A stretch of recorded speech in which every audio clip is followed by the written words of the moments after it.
back once again to the Black News Network, BNN 247. I'd like to thank you all for joining us this Sunday afternoon at 3:30 p.m.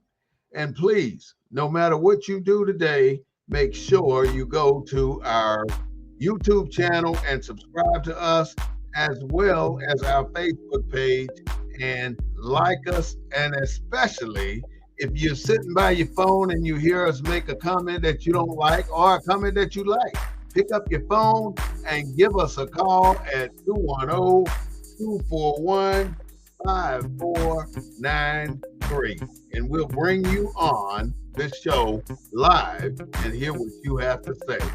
So once again, thank you so much for joining us at BNN 247. This is the Black News Network, the real voice of Black USA, broadcasting live every Wednesday at 6:30 p.m.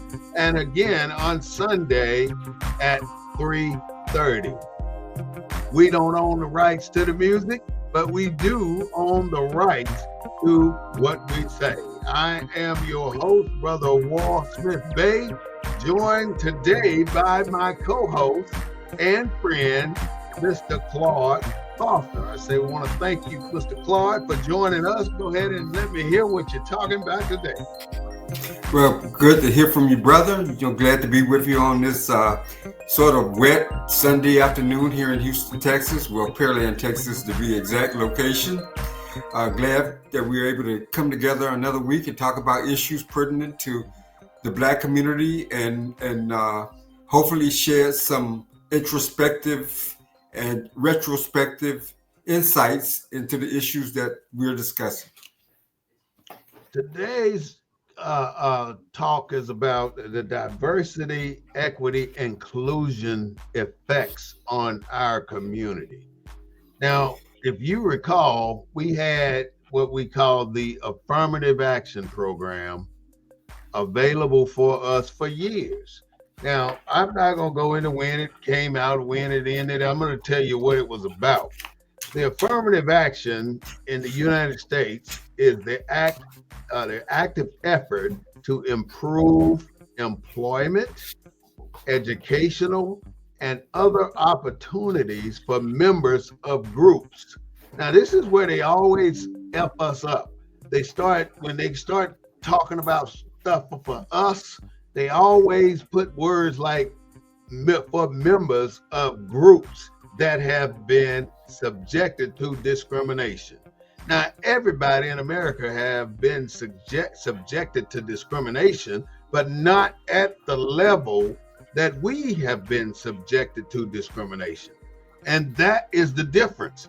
But no matter what, even when it comes to the Constitution, when it gets to something that benefits us, it's always about the group. It's always about the masses. It's not about the Black American. And that is the problem we have with all of this stuff. And now we go to the next level of discrimination or discriminatory acts passed by our Congress. And we have to still suffer because we're too quiet. I don't know what the problem is. We don't talk shit about none of this stuff that tears us apart and breaks us down like we're pouring half milk and half coffee in a cup. So with that, I want to hear what Mr. Claude has to say. We're going to just start with the Affirmative Action program and what happened when they took it out, and then we're going to move into the DEI. So anything on this, Mr. Claude? Well, first of all, any program, there has never been a program passed that I'm aware of post-Civil War that's been passed, even if you count the Civil War. Because the 13th Amendment not only freed the slaves, but it freed indentured servants. So there has never been a law passed specifically just for Black people. Yeah. The Voting Rights Act, the Civil Rights Act has never been affirmative action. None of these we have never had a value equivalent to where we've demanded rights just for us. I mean, when you look at reparations, I think the difficulty in the discussion about reparations and passing reparations is that it pertains to us. So DEI follows that historical tradition of, it's just a little bit more specific: diversity, equity, and inclusion. So now they got us in all categories, but that brings in a lot of other categories, because diversity, equity, and inclusion, meaning everybody that's left out. So even the marginalized people that has the greatest burden got to share. It goes back to this sharing this pie, right? Like the pie is already split so many ways, and we get to share that 1/3 of that pie, 1/4 of that pie with everybody else. So DEI, that's why I'm kind of reticent about programs like DEI and any of these laws that are so-called passed, that they don't really benefit African Americans. Not at all. I'm not crying over the fact that I think, given the results of this latest election, that DEI it's already been eliminated from colleges and universities. Yep. You look at affirmative action. When you look at black contracting and black opportunity in Texas, we're at the bottom. Yep. The very bottom. And it seems like we can't rise because everybody else is on top of us. There's no room to rise. So DEI to me just kind of follows in that tradition of legislation that includes us, but is really not about us. That is something, and it's hard to swallow, but we have managed to swallow it every single time. And the key point that I just heard you say, Mr. Claude, was that there is no room to rise. And because when he says there's no room to rise, it triggers a thought in my mind that everybody and everything is standing on top of our shoulders and on our heads. And in order for us to rise, we got to shake them off of our shoulders and head. But we can go out and protest and raise hell in Congress and everything else, and march and protest, and we can get some action moving. But the moment the action starts, it starts to dilute itself from the beginning. Because look at what happened when we first got the Civil Rights Act. I mean, the Civil Rights Act was basically us raising all kind of hell, saying y'all got to do something in the White House and make us equal, or give us an opportunity to be citizens in this country. So we pushed it through, and then guess what happened? Well, we didn't get it all the way through. When we started to get the ball rolling, we got it rolling. But now here comes the white women with their bras, taking off their bras and shit, and marching on Washington, D.C. with, doing shit like that. And then the law, that was proposed, the bill that was proposed now starts to cater in another direction, not in the direction we initially wanted it for. But we didn't say anything. No, to keep it moving. We let it go through because we knew it was something better than nothing. Because if we didn't let it go through, there would have been no Civil Rights Act. But we had to let the white folks take it and make it the way they wanted it to be for us to even get it. And then when we get it, it doesn't do a damn thing for us. It does for everybody, the Mexicans, the you name it, the Italians, the white, the women. It didn't do what we intended it to do for Black people. And that's been the case in America. It seems like every single thing that African Americans or Black Americans try and get the ball rolling on to represent us gets hijacked. And that's basically hijacked. And you have to ask yourself, what does equality really mean? I mean, and is equality obtainable for African Americans or Black folks in this country? Is that enough? Remember, we could never get an anti-lynching bill passed. Yeah, remember? that's right. They were trying to get that anti-lynching bill and never It happened. could never. And that's been It going never since happened. '96, I think. Why didn't it happen? Because it just pertained to whom? Black people. Black people. And so this country, like I say, affirmative action, DEI, diversity, equity, and inclusion, it sounds good. Mm-hmm. But it's kind of like this girl that dresses up and she goes to the club and she's looking good, but when you get her back home, she take off the eyebrows, they take off the wig, they take off, and then it's nothing there. It ain't what it's cracked up to be. Yeah. And that's kind of like some of these programs, man. I mean, it goes back to this. It goes back to the foundational origin of Black people in this country, or Black people throughout the diaspora. Our humanity was taken away. Our worth is not valued just in our worth alone. It has to be in combination with somebody else, with white women, with Asian women, with Hispanic men. We have no self-worth that's worth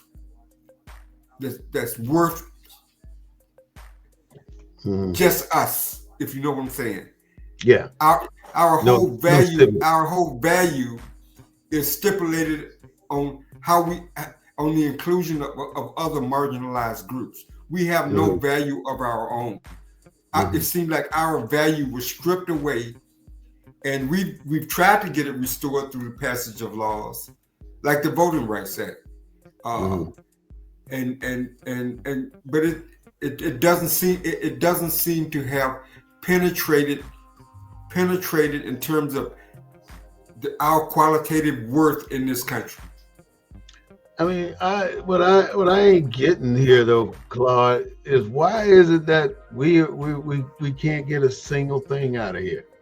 We've been here longer than anybody, any other nationality, any other race, and we have received the least recognition of everybody.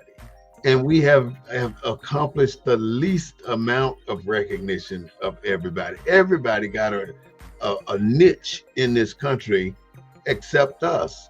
And then I think about how can we file for, there's nothing. I'm just trying to figure out what is it? Because no other person in this country, on this continent, has been dehumanized like the Black man and Black woman has.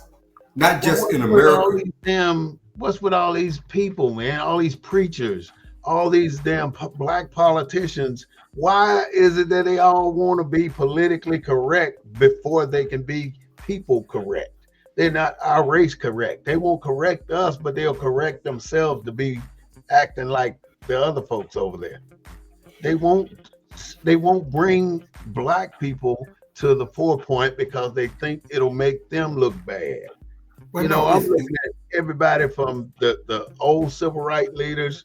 If we go down the list, the only one that really hit the nail on the head for us was Malcolm X. Well, Malcolm X understood a certain reality that we're learning today. The political elites, the white political elites, are the white wealthy class. That's when Malcolm asked, when this woman asked Malcolm on the steps of the university, I forget the university, what can she do for the movement? And Malcolm said nothing. Ain't nothing you can do. But our politicians have embraced the political elites in this country, the white political elites. They set the agenda for the Democratic Party, and our Black elected officials, sadly, follow that political agenda, that political elites agenda, and at the end of the day, you saw the results of it in this past general election. Yeah, it's almost like, go ahead. And so, I mean, the political elites, the white political elites, says what? Abortion and LGBT rights are at the top of the ticket. Yeah. And just like down in the valley, right? Down in the valley, Texas, where all the representatives in the valley are Democrats. But them Hispanics in the valley voted for who? Trump. Why? Because they're tired of those cartels and those gangs running their lives. While the politicians sit there and did nothing, probably being paid off by the cartels and the gangs that are down there. And the poor people along the valley in those towns and stuff, they're suffering. So when it came time to elect, when somebody has an agenda that directly impacts their lives, regardless of party, they voted for it. As Black people, we haven't figured that out yet. Mm-hmm. They voted for their interest. They didn't necessarily vote party because the Democrats are still in power, but they voted their interest on that immigration issue because, like I say, they're the ones suffering under the disorganized life that they experience under the cartels and the gangs that run them border towns. Mm-hmm. I saw two things in this election.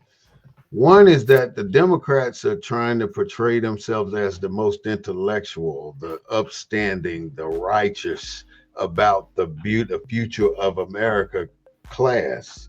And then the Republicans are saying, hey, F all that bullshit. We're going to damn fix some bullshit that we got going on right here underneath our noses.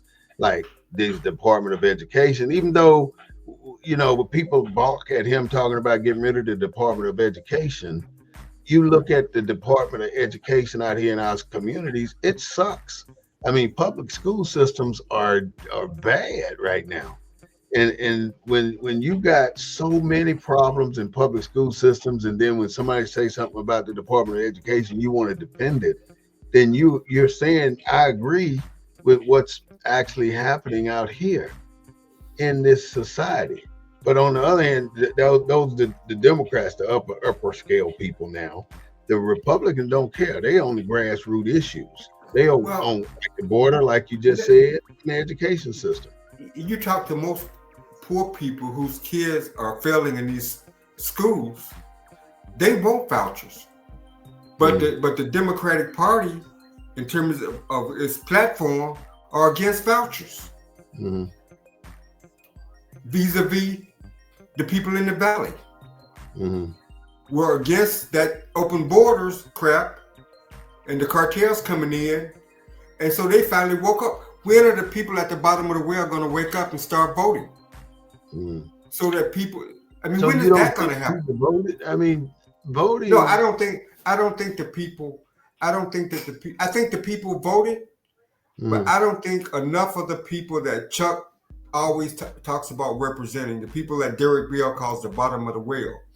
I can tell you why they don't vote though, because we wait 6 months before the damn election to start asking them to register. When that should be, this week should be a major milestone for voting registration. But if they got a child in school, that child been in school all year. That school ain't just started failing. Right. If they're working a 2 jobs because one job just don't provide enough of income for their family, they didn't just start working the week before the election. Mm-hmm. So I mean, it's more to it than that. I think that there is a dependency.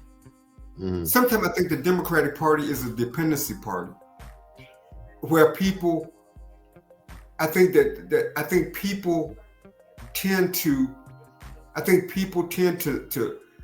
think that voting doesn't matter in terms of making a difference in their lives. You know, one of the things that politicians, money controls politics in America, and politicians take money from institutions or entities that are counterproductive to the African American community on one hand, and then tell Black folks to support an agenda on another hand, knowing that they're taking funding from the same institution that is destroying the African American community. The last campaign I actively worked on was the tobacco-free smoke campaign. Mm. And because menthol cigarettes have a historical history of destroying the black community. Menthol, that the tobacco companies deliberately targeted the African American community. Yet you have major institutions and major civil rights leaders that take funding from the tobacco company. R.J. Reynolds. R.J. Reynolds. They don't disclose that. Mm-hmm. They don't talk about that. So their Mm-hmm. silence is being bought at our community's well-being. And the party that they represent is doing that. They're not representing us.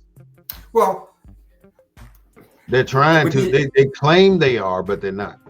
They're doing up. I think part of the argument is they said, well, you have a black voice in Congress. I mean, you had more when DEI was being debated in Texas. You had more black voices standing out for DEI than any other voice. Yeah, you had because black their white counterparts were. They didn't want to seem like they cared about black people. Let me give you a stat and let me see what you say about this. The most dramatic change was at the Massachusetts Institute for Technology when they changed from affirmative action to DEI. 8 percentage points drop off in Black and African American enrollment, down from 13% enrollment on an average in a 4-year period to a 6%. You know, how can you justify unraveling what America was called themselves doing with the affirmative action, which it really wasn't helping us all that much, but it did do some things for us. Now, was that no university use it? I mean, even the offices had to be disbanded that were located at these universities. Like in Austin, the University of Texas in Austin, they fired 60 people and closed that damn office at the campus. Do you have 5 months ago? Do you have a number? How was that broken down? You said they hired 60 people. How many Black? How many Asian? That's what they reported. That 60 people that worked in the diversity. I hear you. Office. Huh? But was there a breakdown of that 60 people by race? No. Well, I don't know the breakdown, but I do know it was 60 people that worked in that affirmative action office. Everybody got fired. So you think a breakdown by race is not important? I know it's important. I know how well it's important. But you heard the news like I heard it about all these different offices having to be shut down on university campuses. Not only in Austin, it's all over the country. They shut down the affirmative action offices. They had to close these offices. People got laid off from coast to coast in these offices because the federal government said it's no longer necessary. Right. Well, I mean, you talking about people. I mean, you have white people, Black people, Mexican. You have every race working in these offices. Their numbers are important, but they're not necessarily useful right now. I mean, we know that when they shut down the office, some Black people were in there. So that's no doubt about it. Well, that's not necessarily true. I mean, they don't assign people by race. It could have been all women. It could have been all Asians. It could have been all. Yeah, it couldn't.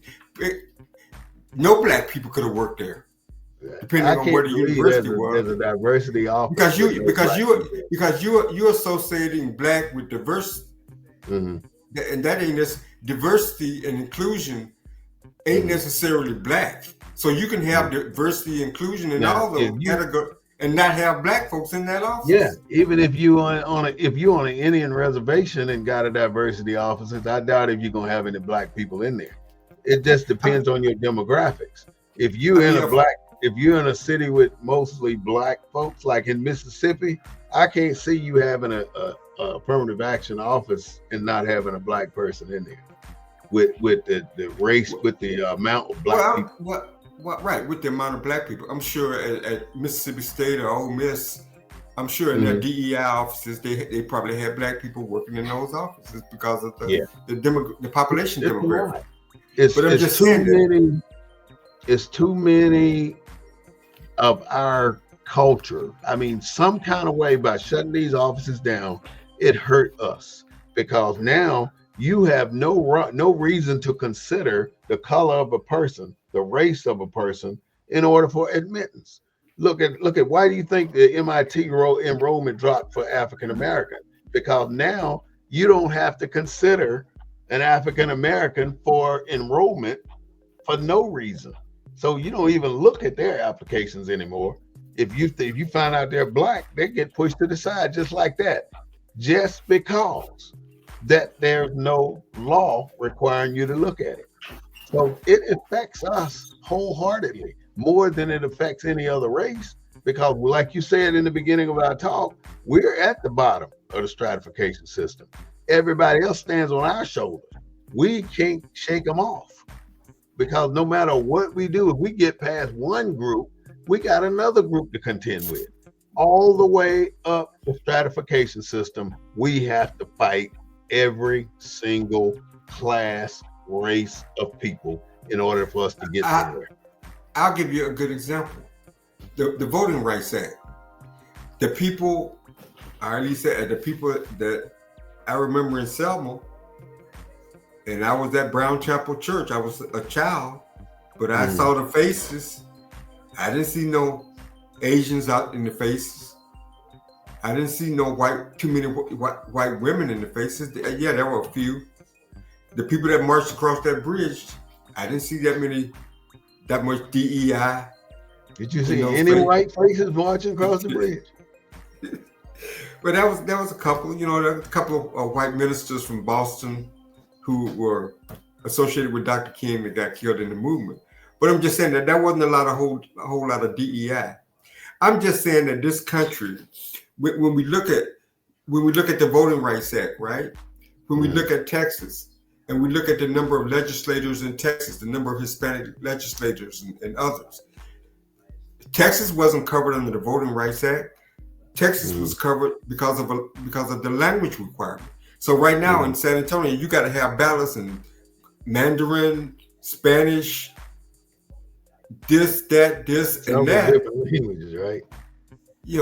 I know how to fix this here, Claude. I mean, what I'm saying, that's costly. Mm-hmm. I mean, you got to look at your voting rolls, and you got to have an equivalent number of ballots for each one of those groups because it's covered under the voting rights. It's a language barrier. Mm-hmm. So I guess what I'm saying, when it comes to equality, as I've gotten older, my views about equality has kind of the road to equality. I don't think the road that we are on and the process that we're going will ever get us there. No, it's not, because we're not focused on what it's going to take to get us there. And I'm going to tell you what it's going to take. Because if you realize, if you was in Russia, right, Russia is what they call an oligarchical society. The rich people run every damn thing. That's what they're trying to change this country to. If you go to Cuba, you know what type of society it is. So you basically know how to maneuver through that society.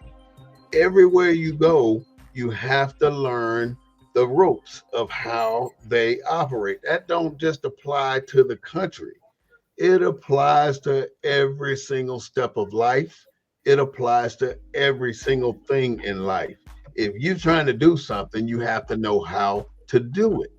So if you want to get the recognition in this country and get to where you have a seat at the table in this country, you have to learn how to do that. And there's only one way with this society, with this democracy, for you or I to get there.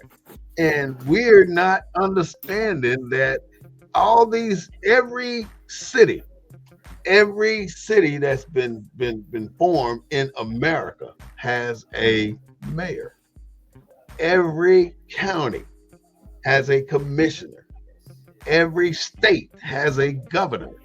And all those people have people that work in their office. So if we fail every single time to say, I don't want to fuck with that government. I don't want to be no politician. I don't want to sit in that seat. I ain't going to run for that election. That's our problem. We're too apathetic when it comes to us participating in the public side of our communities. And that is our problem. That's why we will not get a damn place until we start to take these damn seats. We got to get into it, because the longer we fight it, the longer we sit our ass behind and get people stepping on our damn shoulders.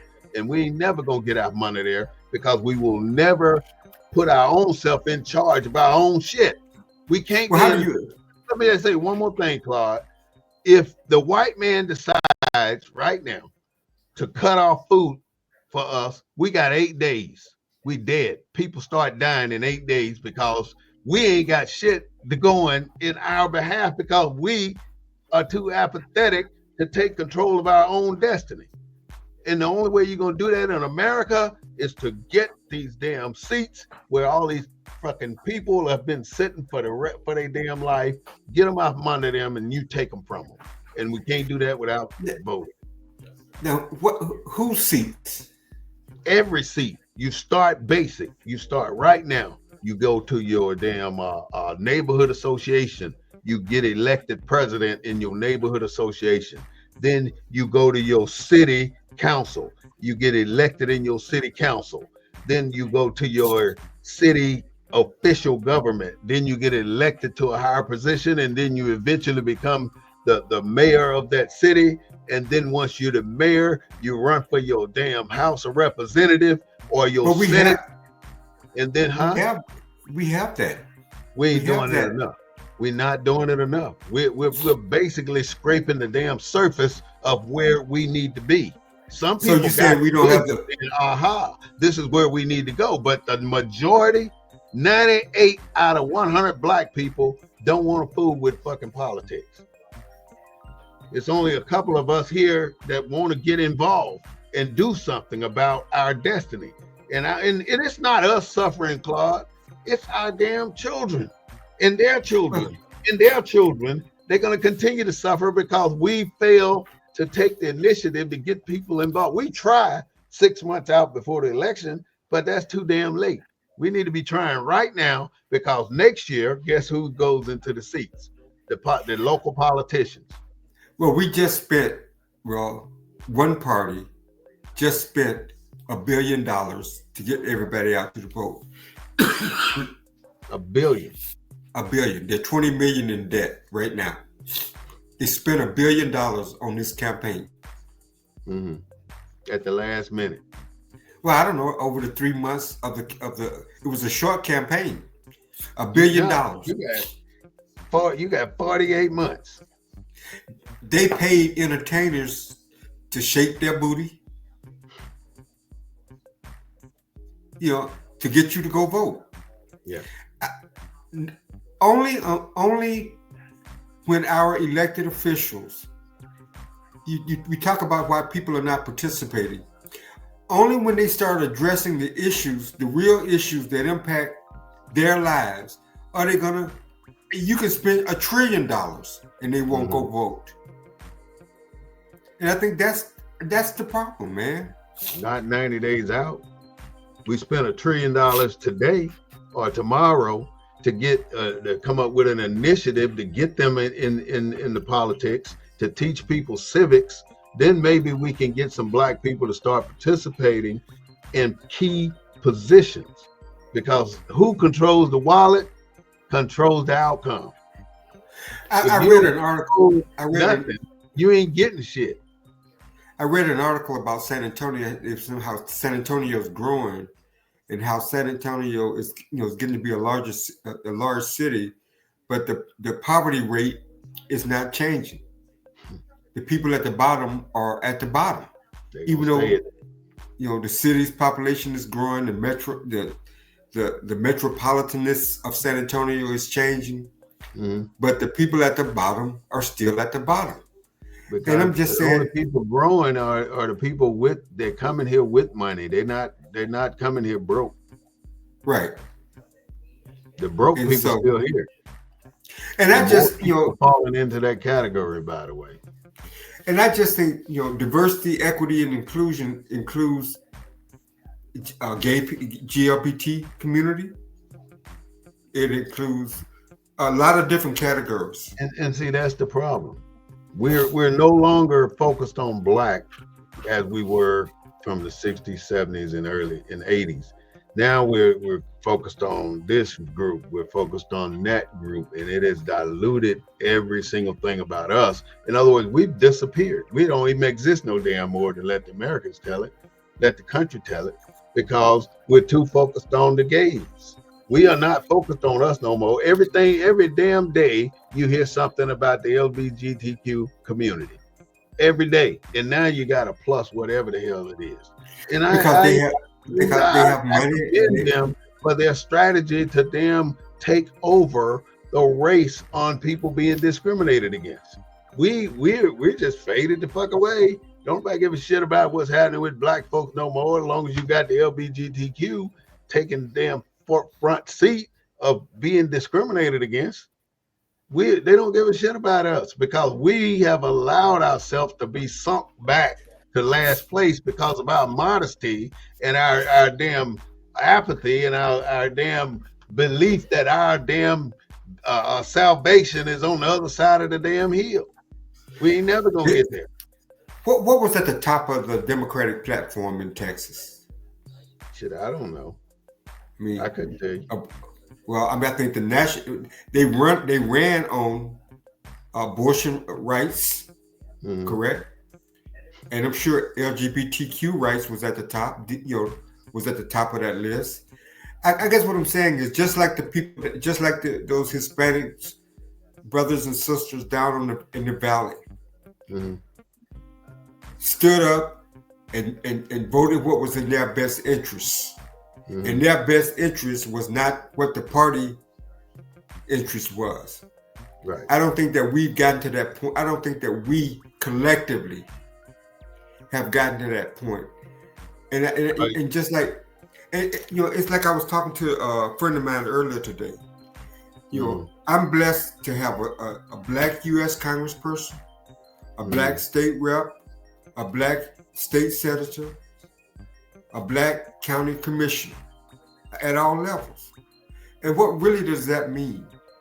That means that I got a politically elite class of people governing my interests, which for the political elite, which for the middle class black interest is no different than the middle class white interests.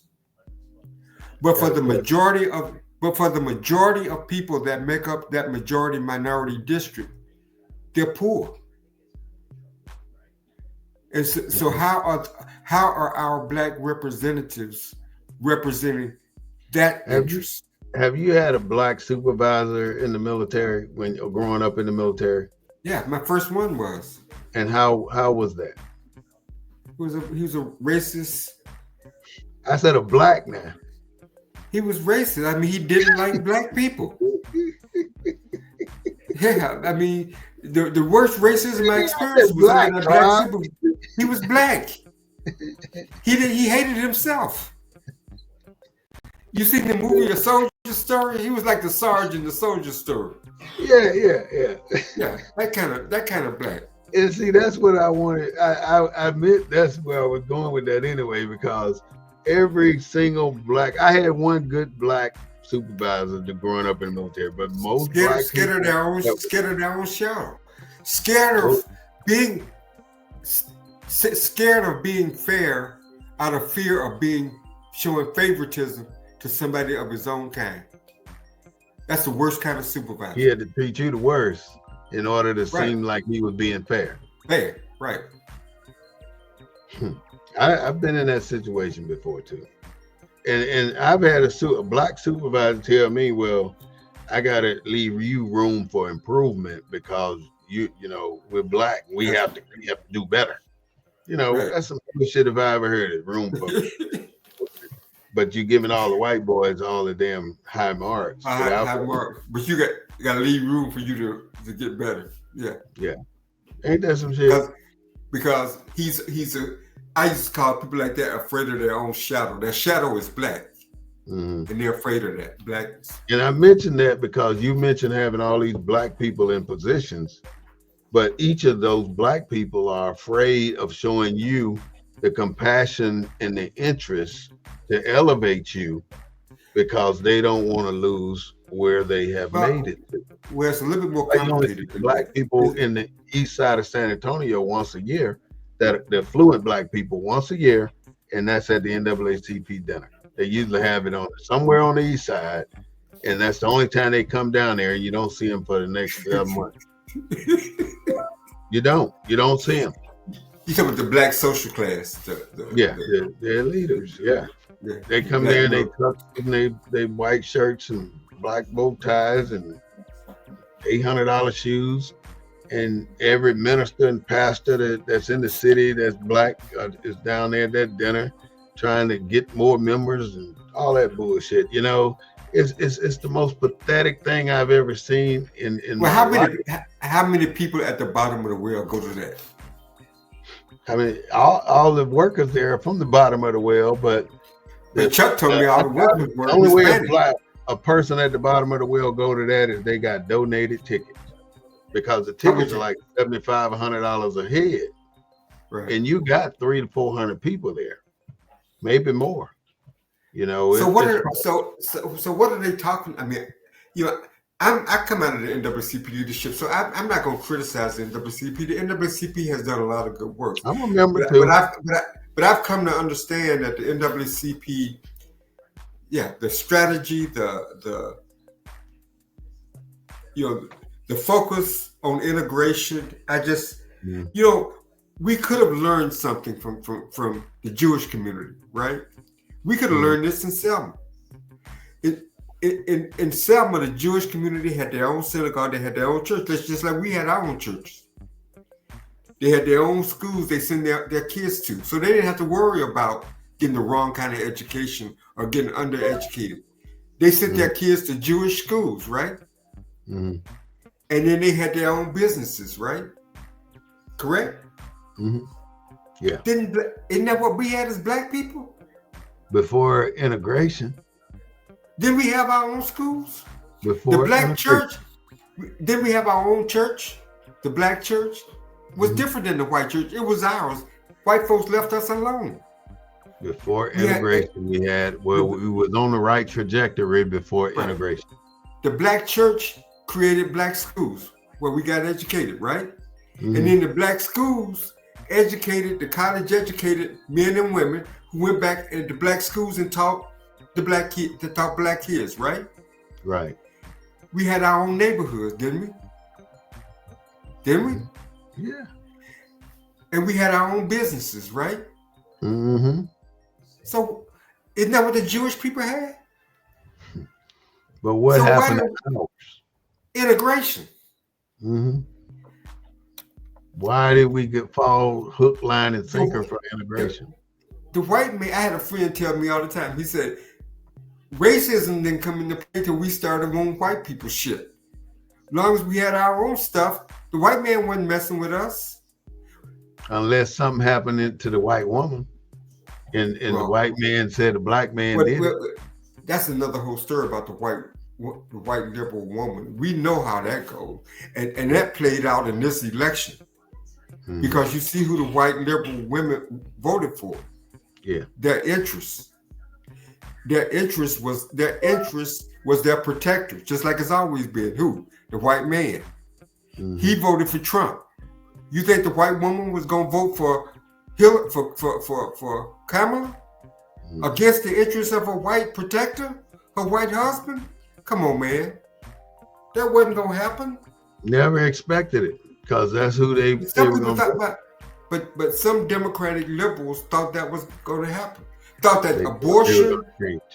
How bad it got, they didn't give a damn. How much he paid Stormy Daniels, it didn't matter. It doesn't matter, because now he got all the money at his exposure. He can do what he wants. But I wanted to read one more thing. Away from her, the interest of her husband.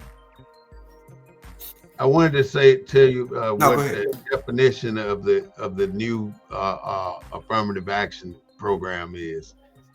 Diversity, equity, and inclusion are three different but interconnected concepts.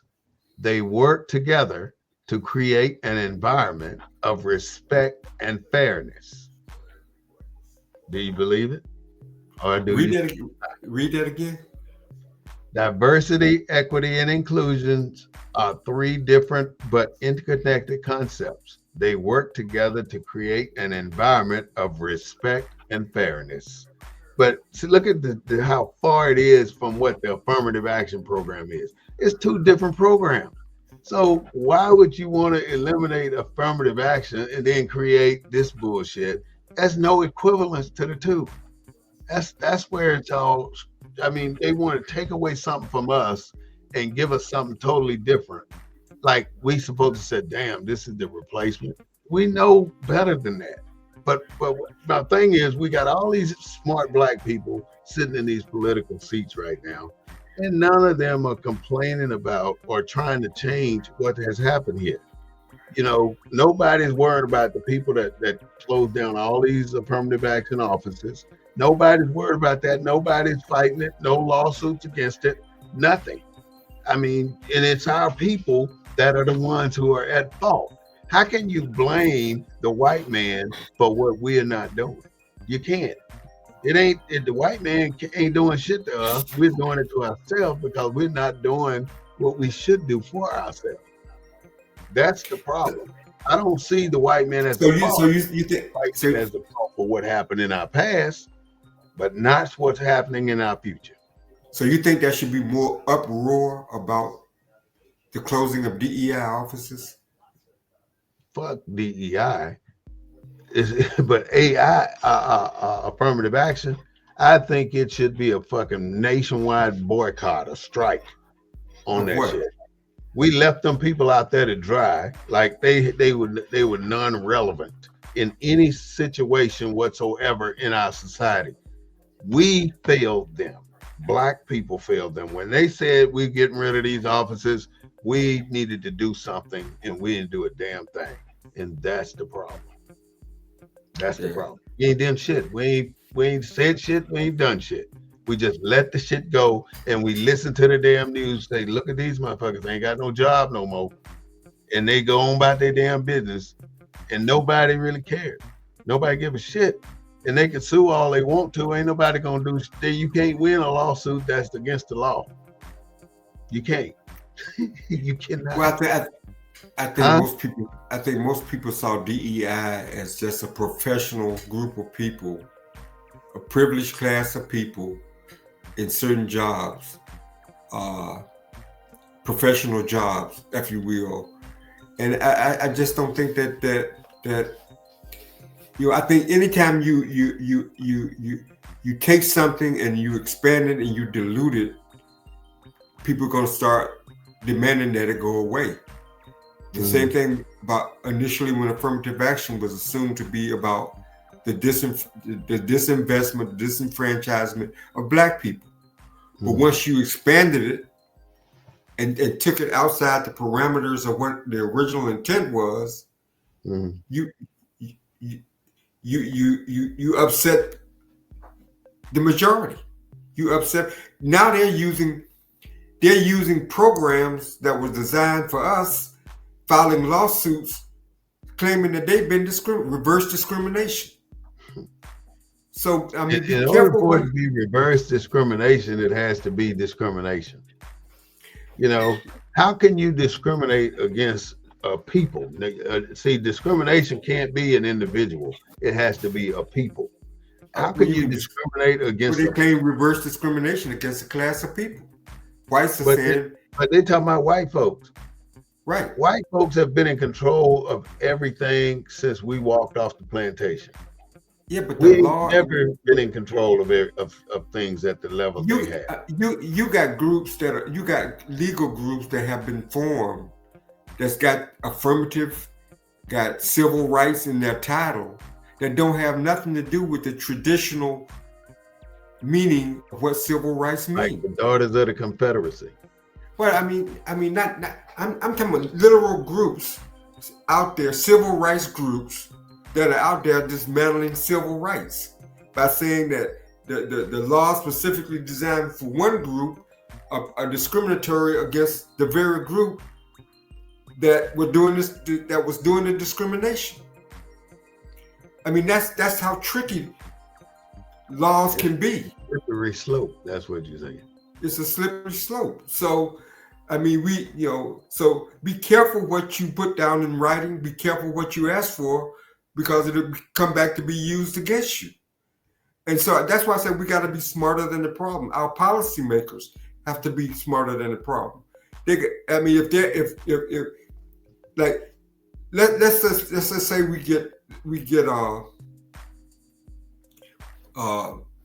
get paid for slavery. What's the term I'm looking for? Reparations. What if some other group comes along and say, what if the Chinese who worked on the railroad said we never got paid? But they did. Yeah. They got reparations. They got paid. I don't think they called it reparations, but we can't get it. And once we get it, other groups are going to demand it. And so and look at Tulsa, Oklahoma, man. They've been in court for the last 25, 30 years. And then they finally just dismissed the whole damn case on a $1 trillion lawsuit. You can't tell me it ain't obvious that they owe these people money. Everybody know that they owe these people money, but yet some judge agreed that no, they ain't got no case, so they dismissed it. But this is the American way. No matter, once you prove that you've won, that you've been discriminated against, then they prove that it wasn't their fault. And that's what they did. The city of Tulsa proved that it wasn't the city's fault that all the citizens went over and kicked y'all ass and burned y'all storage and tore and killed y'all people. It's not our fault. So we don't know where you get your money from. Huh? What'd you say? No, I didn't say that. So the affirmative action, I want to read that one more time, because that is so important to know the difference between affirmative action, what we had, and what they presented us with. The affirmative action program, the active effort to improve employment, education, and other opportunities for members of a group that have been subjected to discrimination. Now that's the affirmative action. The diversity, equity, and inclusions are three different but interconnecting concepts. They work together to create an environment of respect and fairness. How different are the two? Affirmative action, an active effort to improve employment, education, and opportunities for members of a group who have been subjected to discrimination. Subjected to discrimination ain't got nothing over here. It says an environment of respect and fairness. For who? See, they didn't say nothing about a group. They mean for anybody, for white folks, black folks, and see, all these people telling us we need to get over fucking slavery can boy, you just don't know what I was about to say. They can kiss where the sun don't shine, because there's no way you can expect a black person or a black culture to equal your culture without compensation, because you have had 300 years of advanced damn pay and advanced start, and you've taken 300 years of shit from us, and you're still taking shit from us. I know tribes right now saying that the federal government took 1 trillion acres from them, 1 trillion acres of land from particular tribes, and don't want to compensate for it. But like I was saying with the 5th Amendment and the 14th Amendment, the 5th Amendment says we'll pay you if we took your shit. And the 14th Amendment saying we're not paying anybody a damn dime. That's a contrast right there. So that voids the 14th Amendment because it contradicts the 5th.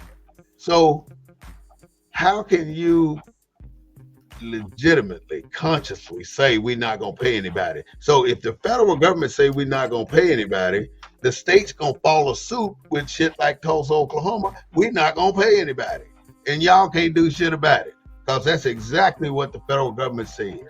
And until we get our asses in the seat, we're gonna keep getting fucked. I'm just being straight up. Well, wasn't Tulsa, that was criminal or was that state action? Were the police involved? Yeah, the police was involved. And then they filed a Police been lawsuit. involved in every damn thing that ever happened to black people. And the suit was against the city of Tulsa, right? Yeah. And they're saying the city of Tulsa is not liable. Yeah. Or They're not. The city of Tulsa is not liable. Right. Why? Because why? I don't know. Read that. They figured they had nothing to do with it because they didn't start it and they was not participating in it. And it was, I don't know. I can't come up with the excuse like that because it'll be a lie from my mouth, and it's already so the airplanes that was dropping the fire bombs, those weren't from the government. Those were private planes. Yeah. So people had gone up in there, shot. There was only one, maybe two companies do it, airplanes. But they wasn't state. They weren't controlled by the city or. It could have been. Who knows? I mean, all the details of who did what doesn't matter when it comes to me. What matters is that the city sit back and watched it happen. That's what matters. They are there to protect citizens, and they did not protect those citizens of Jackson Square.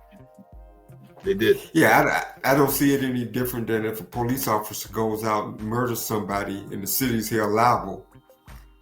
I don't see that case being any different than a case like that. Mm-hmm. Yeah, well, it ain't, but they found them innocent. They found the city innocent, and they never paid these people. But it's almost like shitted on, and then when you bring a lawsuit against it, everybody and their mama stack the deck up against you to make you look incompetent, so you don't get compensated. That'd be a good topic for us to discuss one of these Sundays. To pull up that lawsuit for and discuss the judgment. What caused them to make the ruling they made? Yeah, what was their arguments? Why did they rule the way they ruled? Okay. Okay. Because there was eyewitness testimony that those two people were alive. There's only like one person living now, and she's probably 102 years old, maybe. Yeah, and maybe so but I think that's not the only place, that. No, that's not the only place. As far as I know, that's not the only place that this has happened, and so across the board. No matter what, if you can prove that you're a descendant of the slaves that walked off the plantation, you're entitled to something from the federal government. And the rest of your descendants are too. And that's where I look at it as, and the only way we're going to ever get that is to take over politics, because we got too many white people running this country. And as long as we're apathetic about becoming a politician and taking over these seats, we'll never win this country. It's almost like, you see how he came back, said, make America great again? If we want to take this country back and make it ours again, then we got to get into the damn mix. We got to get into the fight and take some losses and take some bruises and take some risk. Because as long as we're not taking any of those, we're fucked. We can't have one person out of 1,000 black people trying to damn change the way it is. It's got to be 1,000 people trying to change the way it is with one or two sitting on the sideline. We got to change. We got to change. And then you go to the Martin Luther King march. Oh, we got the largest damn march in the country in San Antonio, Texas. But 85% of everybody in that damn march ain't black. And how does Black San Antonio benefit economically? They don't benefit for shit. You have a few of the same vendors every year down there selling turkey legs. Does white San Antonio turn out to watch the parade?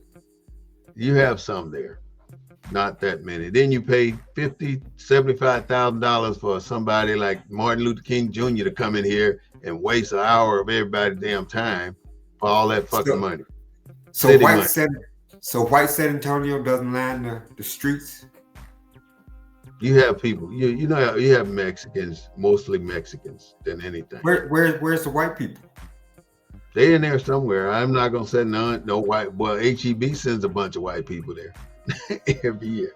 I don't know where the white people at. Shit, you asking the wrong damn person. I don't do the count. I ain't like that. And there was millions out there. But so where does the march go through? If I remember, it don't even go downtown. Straight through the black neighborhood, all the way over to Pittman Sullivan Park, behind the David Scott YMCA. And then you got police snipers on the damn roof looking like a damn Alcatraz. You can't damn move funny and they'll shoot your ass. So you gotta be done with that by 5 o'clock. They running your ass out the park. Yeah, I'm serious. They telling you got to leave. They making people break down their shit. But I thought, but does it still start at the HEB? No, it doesn't start at Houston and New Braunfels anymore. Right now it starts at the Martin Luther King Elementary School down by the Martin Luther King Bridge on the east side, down there where the radio station's at, down there right there, that little creek. That's the last time when I was up there, it started at the HEB. No, I went a couple of times when it started there, but no, it moved downtown. It moved down to the Martin Luther King Elementary School. But see, this is the irony about this whole shit. Why are you starting the march where it should be ending at the Martin Luther King Bridge and the park, the black park right there? You bringing the people all the way from the deep east side, all the way back up to almost the south side in Pittman Sullivan Park. It's a black park, but it's so far away from the connectivity of Martin Luther King. Because you're away from the school, you're away from everything Martin Luther King. Take the people back downtown, back down to the park down there. Instead of downtown. Huh? Because isn't the south side one of the poorest side? Isn't that a poor district? The south side. Where they taking the march? Where the march starts at? Yeah, that is the poor side of town right there. Where the march starts. They taking them from down there. But then when you down there at 9 o'clock in the morning, you really ain't nothing going on. You just waiting to start marching. And then you go up the damn street and you go up the damn hill and you end up at the park, and that's the end of the story.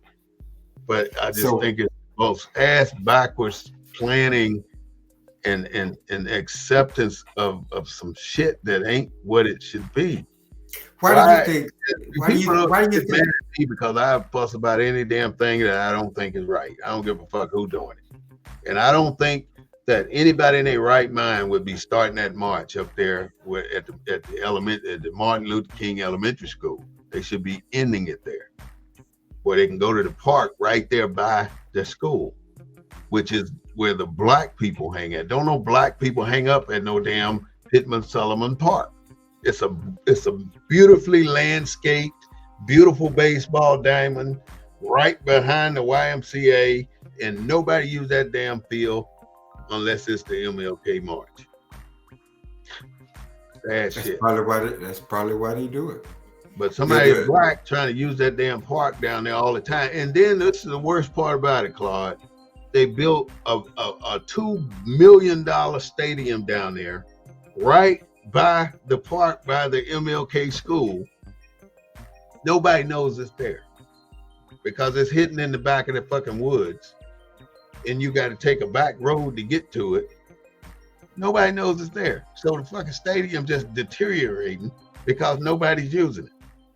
And it's brand fucking new. I can't believe it. I mean, who in their right mind would put that stadium down there and not use it? Why would the city allocate money to put a stadium there and not use it? I'm fucking lost. That stadium is going to waste right now. A brand new one. Football stadium. It's beautiful though. And you can't use it either without authorization from the city. Yeah. Well, it's been a good discussion, but I would like for us to talk about that that Tulsa case to find out why did the court rule the way they ruled. Okay. I've never read it, but between now and next Sunday, I'm gonna pull it up. But I think it'll be a good show, a good topic to discuss, given So next where we are talking about we'll talk affirmative about action. the Tulsa decision. So, Yeah, Claude, go ahead and take us out. We've been here an hour, so go ahead and take us on out there. I'll come in after you. Well, no, it's always a great show, always a great discussion. Like I say, hopefully our listeners can understand what we were discussing and our points of view. I think this election was really a momentous moment for this country. And we was talking about why the people at the bottom of the well don't vote. I think they did vote. I think they woke up. Mm-hmm. But I don't think that I think they surprised the people that represented them by voting not so much along those lines, but voting their interests, what was important. Mm-hmm. I mean, when only 42% of Black folks turned out in Detroit, Michigan.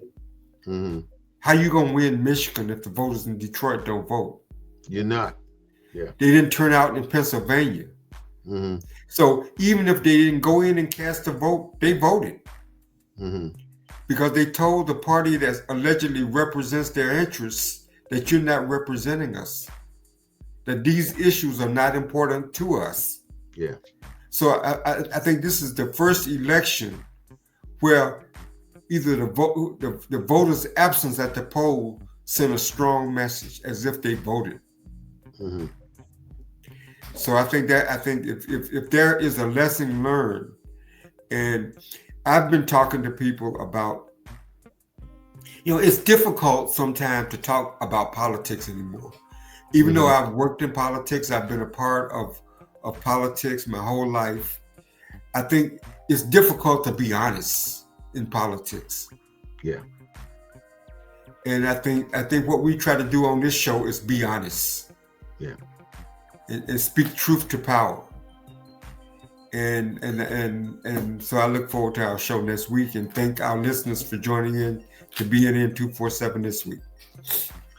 All right. Thanks a lot to Mr. Claude Foster, the founder of CGA Consulting Group, speaking truth to power. We want to welcome him back next week, and we're going to do exactly what he said. We're going to talk about the decision on the Tulsa, Oklahoma riots, what they did in Tulsa, how they figured it out, what they were going to do. So take care, Claude. We'll see you next week. Thank you so much for tuning in to the Black News Network. He did mention some very important key points. This election was a different type of election. Many people chose not to vote because they said, fuck it, we ain't doing shit. We're not going to participate. But I'm here to tell you all, my people, that we have to figure out a way to take these political office seats, because if we don't, we're really never going to be able to make a damn change in anything. And the start is the local elections. We can't keep worrying about these fucking presidents because they ain't doing shit for us or against us anyway. We got to start right here at home. Start with your local damn housing or wherever you live, your associations. But just take a local position somewhere and join a local group somewhere and do something with it, because that's where you start learning your political movements and how to move in the political side of the city. You got to learn that stuff, because Robert's Rules of Order ain't no joke, and you need to know it if you plan to go into politics. So I want to say thank you so much for joining us to this Sunday on the Black News Network, BNN 247 at YouTube. Please subscribe. Go to Facebook and like us on Facebook, and you can also send us a donation too if you choose to.